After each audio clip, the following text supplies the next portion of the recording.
मित्रांनो नमस्कार. आपण जर राज्य शासकीय कर्मचारी म्हणून कार्यरत असाल किंवा पेन्शनधारक असाल तर ही खास बातमी तुमच्यासाठी ठरणार आहे. विनंती एकच आहे की व्हिडिओ हा सुरुवातीपासून शेवटपर्यंत पाहावा लागेल. चला आता आपण आपल्या व्हिडिओकडे वळूयात. जानेवारी 2025 मध्ये केंद्रातील सरकारकडून 8व्या वेतन आयोगाची घोषणा करण्यात आली. मात्र सरकारने 16 जानेवारी 2025 रोजी 8व्या वेतन आयोगाच्या स्थापनेला मान्यता दिली. तेव्हापासून सगळीकडे 8व्या वेतन आयोगाच्या चर्चा चालू आहेत. दरम्यान याच 8व्या वेतन आयोगातून देशभरातील पेन्शनधारकांसाठी एक मोठी भेट मिळणार असल्याची खात्रीलायक बातमी समोर आली आहे.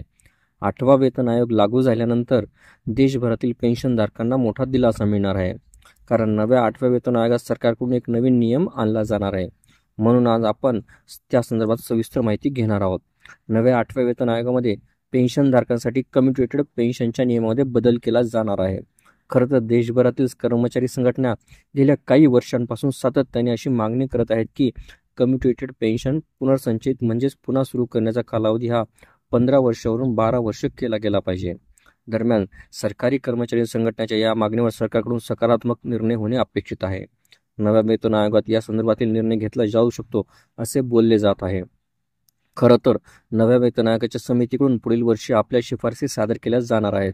याच पार्श्वभूमीवर केंद्रीय कर्मचाऱ्यांचे प्रतिनिधित्व करणारी संघटना राष्ट्रीय परिषदेने केंद्र सरकारला त्याच्या मागणीची माहिती दिली. 8व्या वेतन आयोगामध्ये पेन्शन कम्युटेशनलाही स्थान दिले जाऊ शकते अशी अपेक्षा त्यांना यावेळी व्यक्त केली आहे.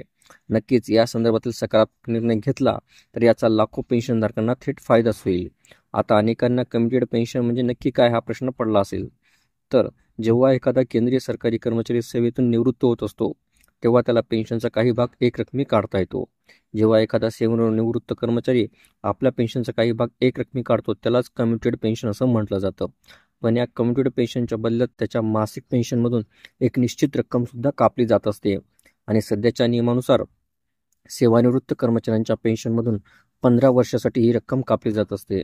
मात्र कर्मचारी संघटनांनी ही रक्कम फक्त 12 वर्षांसाठीच कापली गेली पाहिजे अशी मागणी उपस्थित केली असून या संदर्भात सरकारकडून सकारात्मक निर्णय होण्याची अपेक्षा आहे.